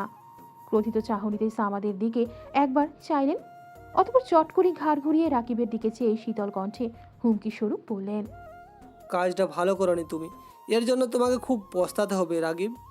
এই বলে তিনি বড় বড় পা ফেলে রিডিং রুমের অভ্যন্তরে অবস্থিত ছোট আরেকটি রুমে চলে গেলেন। তিনি চলে যেতেই সালমা বেগম ও সাবিহা স্বস্তির নিঃশ্বাস ফেলল। রাগিব স্থির দেহভঙ্গি হতে কিছুটা নড়ে চড়ে পিছিয়ে এলো। প্রলম্বিত একটা নিঃশ্বাস ছেড়ে চিন্তিত হওয়ার ভনিতা করে বলল, আমার মনে হয় না আঙ্কেল রাজি হবে। সালমা বেগম চিন্তিত তবে আশ্বস্তমূলক কণ্ঠে বললেন, হবে হবে, কতদিন আর এভাবে থাকবে? এক সময় না এক সময় ঠিকই রাজি হবে। তবে আমাদেরকেও চেষ্টা চালাতে হবে, শুধু বসে থাকলে হবে না। পুতুলের বাবা পুতুলকে খুব ভালোবাসে। এখন রাগ হলেও পরে ঠিকই পুতুলের কথা চিন্তা করে রাজি হয়ে যাবে।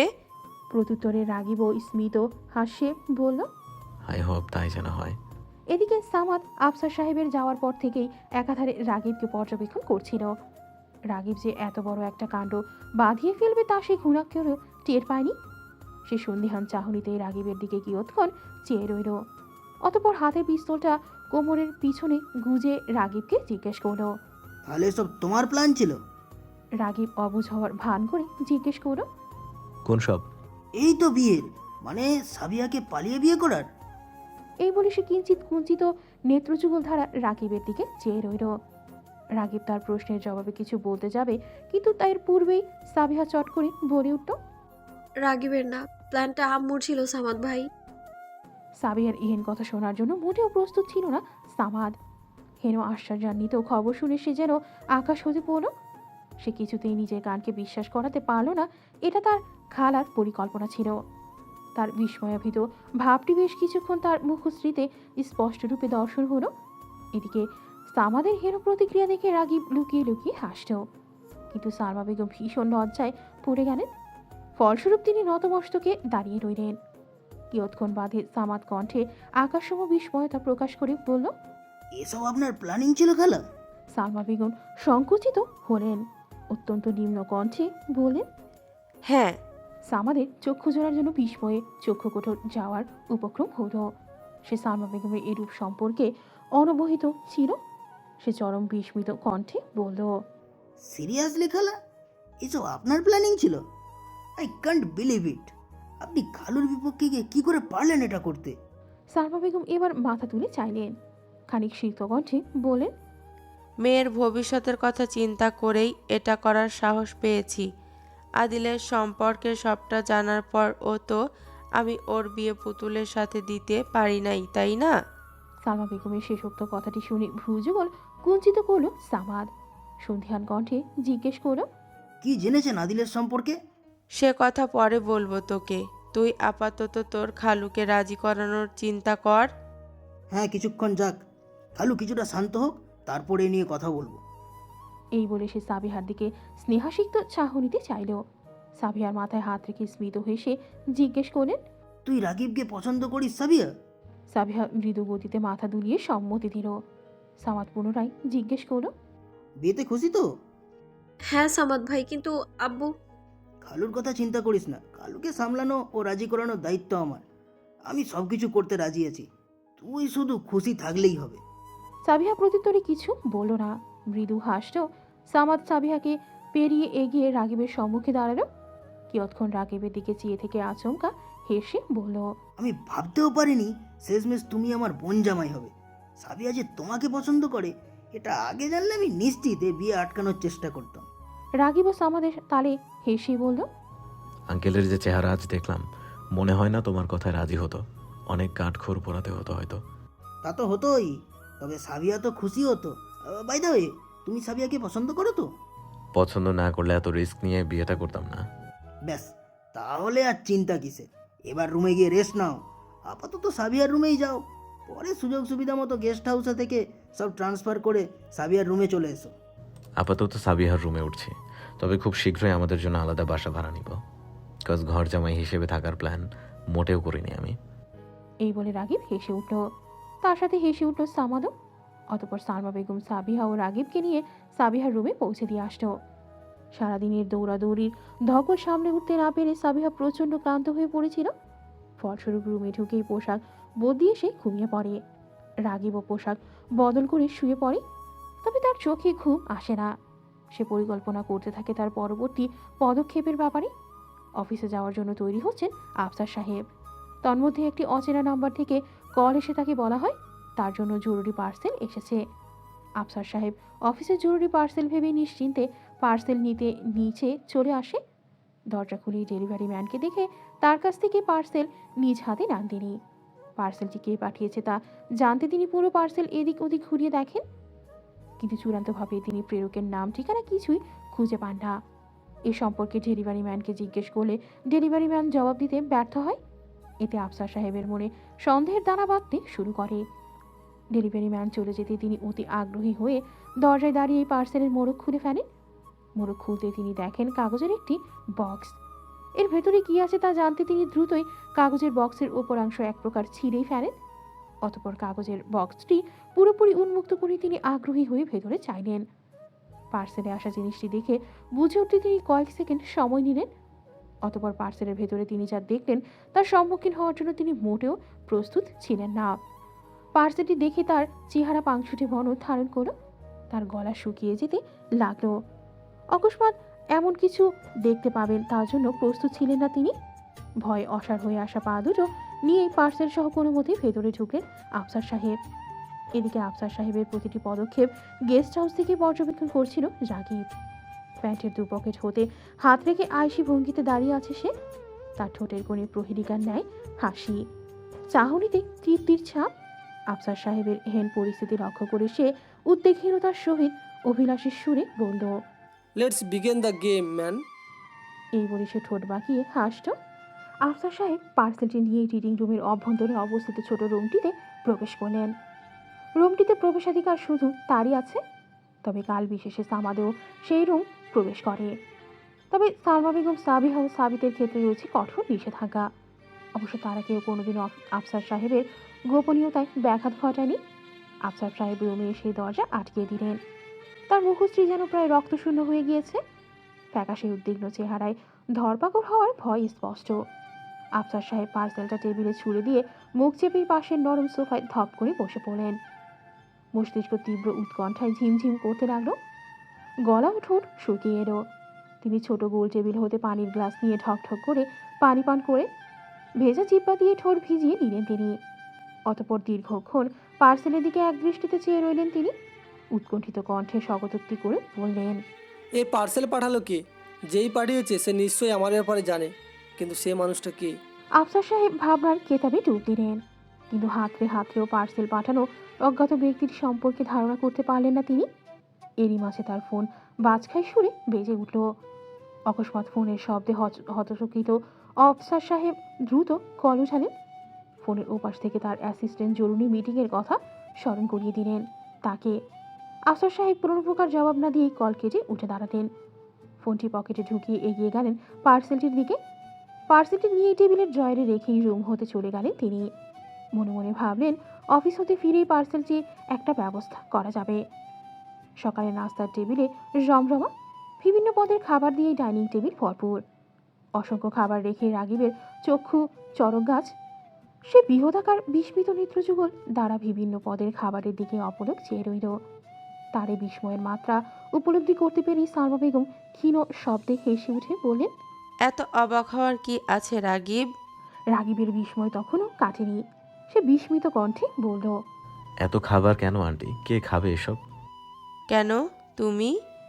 রাগিব আরেক দফা বিস্মিত হলো, বলল, অসম্ভব আন্টি, এত খাবার খেলে আমি বেলুনের মতো উড়ে যাব। এত খাবার রান্না করছেন কেন? কেন আবার? তুমি এখন আমাদের জামাই, সেই হিসেবে তো খাবার দাবার রান্না করতেই হয়, তাই না? এটা হলো সকালের জামাই ভোজ, দুপুরে আর রাতেরটা আছে। আন্টি আপনি তো আমাকে খাইয়েই মেরে ফেলবেন দেখি। আমি তো এত পেটুক না, একটু কম রান্না করবেন প্লিজ।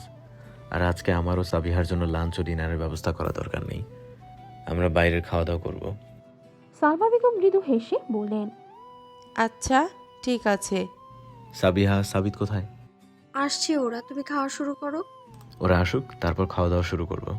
আপনিও বসুন আন্টি। সালমা বেগম চেয়ার টেনে বসে পড়লেন। 2 মিনিটের মাঝে সাবিহা ও সাবিত ডাইনিংয়ে চলে এলো। তাদের প্রতিক্রিয়াও ঠিক রাগিবের মতো হলো। এ নিয়ে কিছুক্ষণ হাসাহাসি শেষে নাস্তা খাওয়া শুরু করলো। মন থেকে ডেটে যাইতে চাইছো তো? টার্টেল নেক সোয়েটারের ওপর কালো ব্লেজার পরতে পরতেই সাবিহাকে জিজ্ঞেস করলো রাকিব। সাবিহা তখন ড্রেসিং টেবিলের সামনে অবিন্যস্ত চুলের গোছাকে রাবার ব্যান্ড দিয়ে বিন্যস্ত করতে ব্যস্ত। আয়নার মাধ্যমেই রাগিবের বাণী চাইল সে। অপলক চাহনিতে রাগিবের দিকে চেয়ে রইল। তারই দেখার তৃষ্ণা যেন মিটল না। ভাবতেও অবাক লাগে, আয়নায় ভেসে ওঠা প্রতিবিম্বের মানুষটি আজ তার, অথচ গতকাল সকাল অবধিও সবকিছু অনিশ্চিত ছিল। প্রথম ভালোবাসাকে দীর্ঘস্থায়ী ও শেষ ভালোবাসা হিসেবে পাওয়ার সৌভাগ্যটা তার হবে কিনা সেটাও জানা ছিল না সাবিহার। তবে ভাগ্যর পরিক্রমায় রাগিব আজ থেকে বৈধভাবে তার। সাবিহার নিশ্চুপতা উপলব্ধি করে রাগিব পুনরায় একই প্রশ্ন করল। ঘোর কাটল সাবিহার। ক্ষীণ লাজুক প্রসন্ন হাসি দিয়ে বিনা দ্বিধায় সে বলল, অবশ্যই, ডাউট আছে? রাগিব স্মিত হাসল। ব্লেজারের স্লিভ ঠিক করতে করতে বলল, ছিল, কিন্তু তোমার কনফিডেন্টলি অ্যান্সার দেওয়া দেখে সে ডাউট ক্লিয়ার হয়ে গেছে। সাবিহা প্রত্যুত্তরে মুচকি হাসল। অতঃপর চেয়ারের ওপর থেকে উঠে গিয়ে রঙের লং জ্যাকেট গায়ে জড়িয়ে রাগিবের সামনে এসে দাঁড়ালো। বলল, রেডি? হুম, তাহলে যাওয়া যাক। অবশ্যই। এই বলেই রাগিব সাবিহার হাতটা নিজের হাতের মুঠোয় পুড়ে নিল। হিমশীতল পরিবেশেও এক উষ্ণ ছোঁয়া অনুভব করল সাবিহা। তার সর্বাঙ্গ অল্প বিস্তর কেঁপে উঠল। প্রথমবারের মতো রাগিবের স্পর্শে তার অন্তঃস্থলে তীব্র সুখানুভব হলো। ঠোঁটের কোণে ফুটে উঠল প্রশান্তির হাসি। রাগিব আর চোখে তাকালো সাবিহার পানে। তার স্নিগ্ধময়ীর স্নিগ্ধ আবেশী হাসিতে বিগলিত হলো রাগিব। তার হাতের মুঠো দৃঢ় হলো। সাবিহা তা উপলব্ধি করতে পেরেই ঠোঁট চেপে হেসে বলল, কি হলো, যাবেন না? রাগিবের আশাভঙ্গ হলো। সে আশা করেছিল সাবিহা হয়তো ভীষণ লজ্জায় নুয়ে পড়বে, তার গোল গোল গাল দুটো ঈষৎ রক্তিমা ভাব ধারণ করবে। কিন্তু তার ধারণাকে ভুল প্রমাণিত করে সাবিহা ঠিক উল্টো কাজটা করলো। বিয়ের পর রোমান্টিক ডেটে যাওয়ার প্রস্তাবে তৎক্ষণাৎই রাজি হলো সে। ছোটবেলা হতে বিদেশি সংস্কৃতিতে গড়ে ওঠা সাবিহার মননে সকল বিষয় লজ্জা ভাবটা তুলনামূলক কম। বাঙালি মেয়েরা যেখানে বিয়ের পর স্বামীর সাথে লাজুক কণ্ঠ ব্যতীত কথাই বলতে পারে না, সেখানে সাবিহা ব্যতিক্রম। সে এসব লাজুক মুহূর্তে সময় না দিয়ে রাগিবকে পুরোপুরি জেনে নিতে সময় দিতে চাইছে। রাগিবকে গভীরভাবে ভালোবাসতে চাইছে। সে ভালোবাসায় থাকবে না কোনো খাদ। ঈষৎ নীলাভ সবুজ টলটল পানির ওপর দিয়ে ধীর গতিতে বয়ে চলছে তাদের গন্ডোলাটি। মাঝারি আকারের গন্ডোলাটি বেশ কারুকার্যপূর্ণ। সম্মুখে প্রান্ত রয়েছে সোনালী রঙের ঘোড়ার একটি মূর্তি। গন্ডোলার দুপাশে লাল ও সাদা রঙের গোলাপ দিয়ে সাজসজ্জায় পরিপূর্ণ। বসার জন্য রয়েছে দুটো চেয়ার। গন্ডোলাটি মূলত দম্পতিদের জন্য, ফলে রাগিব ও সাবিহা বেশ আরাম আয়েশের সহিত বসতে পেরেছে। দুপাশে বিভিন্ন উচ্চতার দালানের মাঝ দিয়ে বয়ে চলা সরু খালের টলমলকৃত পানির উপর দিয়ে বয়ে চলছে গন্ডোলাটি। তাদের গন্ডোলার আশেপাশে চলাচল করছে আরও গন্ডোলা। কিছু দূর পর পর গন্ডোলাটি ছোট আকৃতির কিছু ব্রিজ অতিক্রম করে চলছে। ব্রিজের এপাশের রাস্তা ও ওপাশের রাস্তার দূরত্ব নিতান্তই কম। দুপাশের রাস্তায় খালের ধার ঘেঁষে গড়ে উঠেছে ছোটখাটো কিছু স্থায়ী ও অস্থায়ী রেস্তোরাঁ। কিছু কিছু কপতিরা সেখানে বসে বসে গল্প করছে এবং কফি খাচ্ছে, তো কিছু কপতি লোকলজ্জার পরোয়া না করে খানিক অন্তরঙ্গ মুহূর্ত উপভোগ করছে। রাগিব ও সাবিহা একে অপরের হাত ধরে চলমান পরিবেশটি দারুণ উপভোগ করছে। 8 ঘন্টার দীর্ঘ রোমান্টিক গন্ডোলা রাইড শেষে তারা হেঁটে হেঁটে সরু গলি পেরিয়ে একটি রেস্তোরাঁয় এসে বসল। লাঞ্চের জন্য অর্ডার করলো পাস্তা আল তন্ন অ্যান্ড রেড শ্রিম্প। লাঞ্চ শেষে ভেনিসের সরু গলি ধরে হাঁটলো তারা। শেষ বিকেলে একটি জুয়েলারি দোকানে ঢুকেই সাবিহার জন্য সূক্ষ্ম কারুকার্যে খচিত হার্ট শেপের একটি লকেট কিনে দিল রাগিব। অনুরাগের সহিত সাবিহার গলায় পরিয়ে দিল সেটি। অতঃপর তার স্নিগ্ধময়ী ললাটে এঁকে দিল ভালোবাসায় মোড়ানো আলতো একটি চুম্বন। রাকিবের নিভৃত ছোঁয়ায় আবেগী হয়ে উঠল সাবিহা। তার আখিজোড়া ঈশ্বর সিক্ত হয়ে এলো। সে মৃদু হাসি দিয়ে নিচু কণ্ঠে বলল, thank you so much Ragib. Ragib প্রতিউত্তর করল না। ঠোঁটের কোণে বিস্তৃত হাসি ঝুলিয়ে সাবিহাকে নিয়ে দোকান থেকে বেরিয়ে পড়ল। সন্ধ্যা পেরিয়ে রাত, রাত পেরিয়ে মধ্যরাত ছুঁই ছুঁই। রাগিব ও সাবিহা এখনো বাড়ির উদ্দেশ্যে রওনা দেয়নি। দুজনের কারোরই মন চাইছে না এই দারুণ উপভোগ্য সময়গুলো ফেলে চার দেয়ালের মাঝে বন্দি হতে। তারা চাইছে আজ রাতটা এ শহরের মাঝেই বিচরণ করে কাটিয়ে দিতে, হিনহিনে শীতল হাওয়ার মাঝে এসে বসে জ্যোৎস্না বিলাস করতে, একে অপরের হাতে হাত রেখে নিশ্চুপ সময়গুলো উপভোগ করতে। রাতের খাবার খেয়ে রেস্তোরাঁয় সময় কাটিয়ে সরু গলিগুলো দিয়ে হাঁটছে তারা। প্রায় জনমানব শূন্য গলি ও রাস্তাগুলো গভীর নীরবতায় ছেয়ে আছে। এই নীরবতার সাক্ষী হয়ে পথ পাড়ি দিচ্ছে নতুন ভালোবাসায় মোড়ানো এক দম্পতি। রাগিব ও সাবিহা বিরাবাক্যে হেঁটে চলেছে কিছু দূর যেতেই রাগিবের ষষ্ঠ ইন্দ্রিয় জানান দিল তাদের ব্যতীত এই রাস্তায় এক লোক হাঁটছে। হাঁটছে বললে ভুল হবে, লোকটি তাদের পিছু নিয়েছে। রাকিব নিজের ষষ্ঠ ইন্দ্রিয়ের শক্তিকে ভুল প্রমাণিত করতে পরপর দুটো গলি অতিক্রম করলো। তারপর পিছু পিছু লোকটিও দুটো গলি অতিক্রম করলো। না, রাকিবের এ ধারণা ভুল প্রমাণিত হলো না, সত্যিই লোকটি তাদের পিছু নিয়েছে। রাকিব সতর্ক হলো, সাবিহার হাতখানা শক্ত করে ধরল। অকস্মাৎ হাতের বাঁধন দৃঢ় হওয়ায় কিঞ্চিত অবাক হলো সে। এ নিয়ে রাকিবকে প্রশ্ন করতে সে ঘাড় ঘুরিয়ে পাশ ফিরে রাকিবের দিকে চাইল, কিন্তু রাকিব তাদের পিছু নেওয়া ব্যক্তিটিকে দেখতে ঘাড় ঘুরিয়ে পেছনে চাইল। অমনি লোকটি অকস্মাৎ রাকিবের ওপর ঝাঁপিয়ে পড়ল। আপাদমস্তক কালো পোশাকে আচ্ছাদিত, মুখে মাস্ক পরিহিত আগন্তুকের অতর্কিত হামলায় ভারসাম্য হারিয়ে রাকিব মাটিতে লুটিয়ে পড়ল। অকস্মাৎ ভয়ঙ্কর এই ঘটনার সম্মুখীন হয়ে কিংকর্তব্য বিমূঢ় হয়ে পড়ল সাবিহা। সেই স্তব্ধ দৃষ্টিতে রাকিব ও অজ্ঞাত লোকটির দিকে চেয়ে রইল। এদিকে রাকিব ঘটনার আকস্মিকতা শূন্য মস্তিষ্কের হয়ে পড়ল। ফলে আত্মরক্ষার্থে লোকটির ওপর ফিরতি আক্রমণ করে উঠতে পারল না সে। তার এই নিরাধার অবস্থার সুযোগ নিতেই অজ্ঞাত লোকটি পুনরায় তার ওপর হামলা চালাচ্ছে। এ পর্যায়ে সে রাকিবের মুখে একটি খুশি দিয়ে তাকে দুর্বল করার প্রচেষ্টা চালালো। ঘটনার পুনরাবৃত্তি হতে দেখে রাকিব লোকটিকে নিজের ওপর হাত সরিয়ে এক ধাক্কায় পাশে ফেলে দিল এবং নিজে কিছুটা পিছিয়ে গিয়ে উঠে দাঁড়ালো। আগন্তুক পূর্বের ন্যায় সর্বশক্তিতে উঠে গিয়ে পুনরায় রাকিবের ওপর আক্রমণ চালালো। কিন্তু এ পর্যায়ে রাকিব সে আক্রমণ প্রতিহত করতে সক্ষম হলো। সে আগন্তুকের হাত আটকে মুখ বরাবর একটি খুশি মারল। ফলে আগন্তুক কয়েক কদম পিছিয়ে ছিটকে গিয়ে মাটিতে লুটিয়ে পড়ল। তৎক্ষণাৎ রাকিব তাকে উদ্দেশ্য করে জিজ্ঞেস করল। হু আর ইউ ম্যান?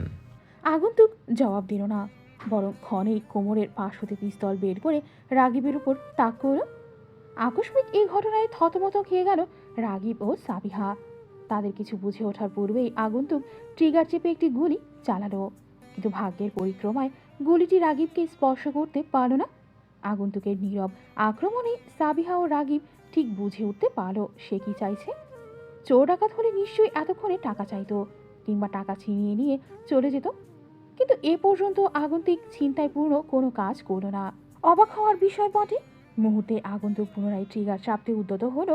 তার এই চেষ্টা বিফল করতে রাকিব দৌড়ে আগন্তুকের দিকে এগিয়ে গেল, কিন্তু তার পৌঁছানোর পূর্বেই সাবিহা এগিয়ে এসে সর্বশক্তি দিয়ে আগন্তুকের কবজিতে পা দিয়ে আঘাত দিল। ফলে আগন্তুকের হাত হতে পিস্তল দূরে গিয়ে পড়ল। এরই সুযোগে রাকিব তার উপর ঝাঁপিয়ে পড়ল। আগন্তুকে দুটো ঘুষি দিতেই আগন্তুক ফিরতি মারল রাকিবকে। এভাবে দুজনের মাঝে ধস্তাধস্তি চলল। ধস্তাধস্তির এক পর্যায়ে রাকিব আগন্তুকের মাস্ক খুলতে নিল, এটি দেখার জন্য যে লোকটি প্রকৃতপক্ষে কে, কিন্তু আগন্তুক রাকিবের সে প্রচেষ্টা বিফল করে দিল। তবে রাকিবও পুনরায় চেষ্টা চালালো এবং এ চেষ্টায় সে সফল হলো। আগন্তুকের মাস্ক খুলে তার চেহারা দর্শন করতে রাকিব আশ্চর্যান্বিত হলো, কারণ আগন্তুক আর কেউ নয় বরং তার বহু পুরনো শত্রু আর্নল্ড। সে আর্নল্ডকে দেখে ভীষণ আশ্চর্য হলো, কারণ তার কাছে তথ্যমতে আর্নল্ডের বেঁচে থাকা অসম্ভব। তাহলে আর্নল্ড বেঁচে আছে কি করে? এক চিন্তা করে রাকিবের বিস্ময়ভাব যেন কিছুতেই কাটছে না। এদিকে আর্নল্ডের চেহারা রাকিবের সম্মুখে বহিঃপ্রকাশ হতে সে মাস্ক দিয়ে নিজের চেহারা আবৃত করে ফেলল। অতঃপর রাকিবের নিকট হতে নিজেকে ছাড়িয়ে নিয়ে দৌড়ে সে স্থান ত্যাগ করল। রাকিব তখনও মাটিতে বসে আছে। সে আর্নল্ডের বেঁচে ফেরার অঙ্ক কষতে ব্যস্ত। শেষ মুহূর্তে রাকিবকে এরূপ নিস্তেজ হতে দেখে খানিক অবাকই হলো সাবিহা। সে কোনো থেকে এগিয়ে রাগিবের সম্মুখে গিয়ে দাঁড়ালো, কণ্ঠে বিস্ময় ভাব প্রকাশ করে জিজ্ঞেস করলো। শেষ সময় এসে ওভাবে ছেড়ে দিলেন কেন লোকটাকে? রাগিব ফ্যালফ্যাল করে সাবিহার পানি চাইল। এখন সে সাবিহাকে কি জবাব দেবে তা ভাবতে লাগলো। সাবিহা তার কাছে কোনো জবাব না পেয়ে মাটিতে হাঁটু গেড়ে বসে পড়ল। জিজ্ঞেস করলো। কি ভাবছেন এত? খানিক বাঁধে রাগিব জবাব দিল। কিছু না, চলো বাড়িতে ফিরে যাই, এখন জায়গাটা খুব রিস্কি লাগছে। এই বলে সে উঠে দাঁড়ালো সাবিহাও। অতঃপর রাগিব সাবিহার হাত ধরে নীরবে হাঁটতে লাগলো। রাগিবের মস্তিষ্কে চলছে নানা প্রশ্নের জোয়ার, যা সবটাই আর্নল্ডকে ঘিরে। যেহেতু আর্নল্ড জানে রাগিব সিসিলি ছেড়ে ভেনিসে অবস্থান করছে, সেহেতু সে এটাও জানে রাগিব সাবিহাকে বিয়ে করেছে। আর তার সাথে রাগিবের যে পর্যায়ের শত্রুতা আছে, তাতে সে নিশ্চয়ই এবার বড় কোনো পরিকল্পনা নিয়ে ফিরে এসেছে। এতে কোনো সন্দেহ নেই আর্নল্ড রাগিবের পাশাপাশি সাবিহার ক্ষতি করারও চেষ্টা করবে। রাগিব ভেতরে ভীষণ অস্থির হয়ে পড়ল।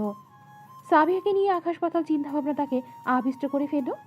ভেবে রাখলো আজ বাড়িতে পৌঁছেই সর্বপ্রথম অ্যান্ড্রুকে ফোন করে আর্নল্ডের সর্বশেষ অবস্থান সম্পর্কে জানবে এবং বাড়ির আশেপাশে গুপ্ত লোকেদের দ্বারা নিরাপত্তার ব্যাপারটি নিশ্চিত করতে হবে। কিন্তু এতে আফসার সাহেবের ব্যাপারে সর্বোচ্চ সতর্ক থাকতে হবে। সাবিহার বিপদপূর্ণ এক ভবিষ্যতের ভাবনা রাগিবের মস্তিষ্কে আসতেই সে শিউরে উঠল। নিজের হাতের মুঠোয় সাবিহার হাত নিয়ে দৃঢ়ভাবে চেপে ধরল। তার দৃঢ় স্পর্শে কিঞ্চিত ব্যথা পেল সাবিহা। ক্ষণিক মুখ দিয়ে আহ শব্দ নির্গত হতেই রাগিব তটস্থ হতো। তৎক্ষণাৎ তার হাত ছেড়ে দাঁড়িয়ে পড়ল রাগিব। চিন্তিত কণ্ঠে জিজ্ঞেস করল। কি হয়েছে সাবিহা? সাবিহা মৃদু হাসার চেষ্টা করে বলল। কিছু না, আপনি হাতটা একটু জোরে ধরায় ব্যথা পেয়েছিলাম, দ্যাটস ইট। রাগিব নিজের ভুল বুঝতে পারল, খানিক লজ্জিত হলো, নিচু স্বরে বলল। সরি, বুঝতে পারিনি আসলে। রাগিবকে মাঝপথে থামিয়ে দিয়ে সাবিহা আশ্বস্ত করে বলল। বুঝতে পেরেছি, কিছুক্ষণ আগের ইনসিডেন্টটা নিয়ে চিন্তা করছেন, তাই তো? এত চিন্তা করার কি আছে? আর আমার কিছুই হবে না, কারণ আপনি সবসময় আমার সাথে আছেন। রাগিব দুর্বল চিত্তে হাসল। পুনরায় প্রিয় মানুষকে হারানোর ভয় তাকে গ্রাস করে ফেলেছে তার ঢের বুঝতে পারছে রাগিব। সে কিয়ৎক্ষণ সাবিহার পানে চেয়ে রইল। হঠাৎ কি মনে করে বলল। এই ঘটনার সম্পর্কে তোমার বাবাকে কিছু বলো না সাবিহা। আঙ্কেল ভাবতে পারে হয়তো আমাকে বিয়ে করে তোমার বিপদ বেড়েছে। আপনি এ ব্যাপারে নিশ্চিত থাকুন, আব্বু এ নিয়ে কিছুই জানতে পারবে না। থ্যাঙ্কস সাবিহা। আচ্ছা, আপনাকে একটা প্রশ্ন করি। হাঁ করো। আপনি কি লোকটাকে চিনতেন? সাবিহার এমন সন্দেহজনক প্রশ্নে রাগিবের বুক ধক করে উঠল। ঠোঁটজোড়া শুকিয়ে এলো। নিজের অস্থির চিত্ত সাবিহার দৃষ্টির অগোচরে রাখতে নিজেকে নিয়ন্ত্রণ করল সে। প্রশ্নটিকে হেসে উড়িয়ে দেওয়ার ভঙ্গিতে বলল। আরে কি যে বলো না, আমি লোকটাকে চিনব কি করে? সাবিহার সন্দেহ পুরোপুরি দূর হলো না। সে পুনরায় জিজ্ঞেস করল। তাহলে আপনি লোকটাকে যেতে দিলেন কেন? রাগিব হাস্যোজ্জ্বল মুখে জবাব দিল। ইচ্ছা করে যেতে দিয়েছি নাকি? আমার পক্ষে আর হাত চালানো সম্ভব ছিল না, শরীর ছেড়ে দিয়েছিল। এই জন্যই লোকটা ছাড়া পেয়ে গেল। আমার মধ্যে ফুল এনার্জি লোডেড থাকলে আমি ওই বদমাইশকে ছাড়তাম নাকি? সাবিহা প্রত্যুত্তর করল না, মুচকি হাসল। তার চেহারার প্রতিক্রিয়া বলে দিল সে রাগিবকে আর সন্দেহ করছে না। তার হাসি দেখে স্বস্তি মিলল রাগিবের। চিন্তামুগ্ধ হলো সে। সারাদিনের ঘোরাঘুরি শেষে ক্লান্ত হয়ে দ্রুতই ঘুমিয়ে পড়ল সাবিহা। কিন্তু শরীর ক্লান্ত থাকা সত্ত্বেও রাগিবের আঁখি জোড়ায় ঘুম হারা দিল না। সে শুয়ে শুয়ে সাবিহার গভীর ঘুমে অপেক্ষা করল। আধ ঘন্টা পেরোতেই সাবিহা দুনিয়া ঘুরে গভীর ঘুমে মগ্ন হলো। সে সুযোগে রাগিব চুপিসারে বিছানা ছেড়ে উঠে দাঁড়ালো। 5 দিনের বিজনেস ট্যুরে আফসার সাহেবও সামাদ শহরের বাইরে অবস্থান করে। রাগিব নিশ্চিন্ত হয়ে অ্যান্ড্রুকে কল করল। অ্যান্ড্রু কল রিসিভ করতে রাগিব গম্ভীর কণ্ঠে বলে উঠল। অ্যান্ড্রু, তুমি কি আর্নল্ডের ডেথের নিউজ সম্পর্কে শিওর? অকস্মাৎ রাগিবের ফোন উপরন্তু তার এই প্রশ্নে ভাবাচাকা খেল অ্যান্ড্রু। আকাশ হতে পড়েছে এমন ভাব ধরে বলল। জি স্যার, আপনি হঠাৎ আন্ডারওয়ার্ল্ড সম্পর্কে জানতে চাইছেন কেন? যা প্রশ্ন করেছি তার জবাব দাও আগে অ্যান্ড্রু। তুমি কি ওর ডেথের ব্যাপারে শিওর? অ্যান্ড্রু নিজেকে সামলে নিল, বলল। জি স্যার, একদম শিওর। কার অ্যাক্সিডেন্টে আন্ডারওয়ার্ল্ড মারা গিয়েছে, ওর সাথে বাকি 2 জন ছিল, তারাও মারা গিয়েছে। অত উঁচু পাহাড় থেকে পড়ে যাওয়ার ফলে বেঁচে থাকার ন্যূনতম চান্সটুকু থাকে না স্যার। তাহলে আর্নল্ড বেঁচে গেল কি করে? আমার সামনেই বা এলো কি করে? রাগিবের এহেন কথা থতমত খেল অ্যান্ড্রু। বিস্মিত কণ্ঠে বলল। তা কি করে সম্ভব স্যার? আমরা গাড়িতে 3 জনের ডেড বডি দেখেছিলাম। আচ্ছা এসব বাদ দাও, আর্নল্ড যেহেতু বেঁচে আছে সেহেতু আমাদের সবাইকে সতর্ক থাকতে হবে। বাড়িতে সিকিউরিটি আরও কড়া করো, আর ভেনিসেও পর্যাপ্ত সিকিউরিটি অ্যারেঞ্জ করো। তবে অ্যাট ফার্স্ট আর্নল্ডের পজিশন জানতে কয়েকজনকে কাজে পাঠাও। বাকিটা তুমি দেখে নাও, পারবে তো? জি স্যার, অবশ্যই পারবো, আপনি নিশ্চিন্ত থাকুন। আচ্ছা স্যার, অনেক স্যারকে এ ব্যাপারে কি জানাবো? হ্যাঁ জানাও, ওকেও অ্যালার্ট থাকতে বলো। Okay sir. কল কেটে দিল রাগিব। তার চেহারায় চিন্তার ছাপ স্পষ্ট। সাবিহাকে নিয়ে তার অন্তঃস্থলে নানারূপ খারাপ চিন্তা উঁকে দিল। তার স্নিগ্ধময়ীকে হারানোর ভয় তাকে গ্রাস করে ফেলল। দৃঢ়চিত্তের রাগিব পরিণত হলো দুর্বল চিত্তে। সব পরিস্থিতিতে যে নিজেকে সর্বোচ্চ সামনে রাখতে সক্ষম সেও প্রিয়জনকে হারানোর ভয় নিস্তব্ধ হয়ে পড়ল। সাবিহাকে ভার্সিটিতে নামিয়ে দিতে গিয়েছে রাগিব। দুদিন বাদে আজ গেস্ট হাউস থেকেই সাবিহার রুমে সবকিছু স্থানান্তর করতে ব্যস্ত ছিল রাগিব ও সাবিহা। এরই মাঝে ভার্সিটি যাওয়ার সময় হয়ে যাওয়ায় দুজনেই বেরিয়ে পড়ে। এদিকে তাদের এই সম্পূর্ণ কাজ সম্পূর্ণ করতে হাত বাড়ায় সালমা বেগম। রাগিবের অনুপস্থিতিতে তিনি রাগিবের অগোছালো জিনিসপত্রগুলো গুছিয়ে সাবিহার রুমে নিয়ে যেতে লাগলেন। তার সাথে কাজে নেমে পড়ল একজন সার্ভেন্টও। গোছগাছের এক পর্যায়ে ছোট্ট বুক সেলফ থেকে বইগুলো নামিয়ে কার্টুনে ভরতে লাগলেন সালমা বেগম। বই নামানোর একদম শেষ পর্যায়ে দুটো বইয়ের মাঝ অপর একটি কাগজ জাতীয় কিছু আবিষ্কার করলেন তিনি। উপরের বইটি সরাতেই তার হাতে একটি প্রিন্টের ছবি এলো। ছবিটিতে রাগিব ও তার প্রায় তারই বয়সের হাস্যোজ্জ্বল চেহারার একটি মেয়ে একে অপরের কাঁধে হাত রেখে দাঁড়িয়ে আছে। রাগিবের পাশে অচেনা মেয়েটিকে দেখে তৎক্ষণাৎ সালমা বেগমের মাঝে সন্দেহ মাথাচাড়া দিয়ে উঠল। তার জানার মধ্যে রাগিবের কোনো ভাই বোন নেই, দেশে শুধু সে আর তার বাবা থাকতো। তাহলে এই মেয়েটি কি রাগিবের